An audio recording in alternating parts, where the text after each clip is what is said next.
Some people will ask me, hey Doc, what's the difference between a percussion gun like the Hypervolt Go and the RockWave Pro? Well, one of the biggest differences is with a percussion gun, it's exactly what a percussion is. It strikes, it goes up and down just like a drum.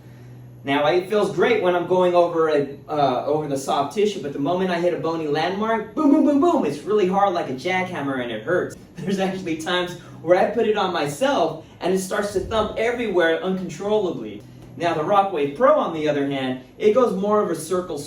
So when you put it on the tissue, it's more of a vibratory sensation.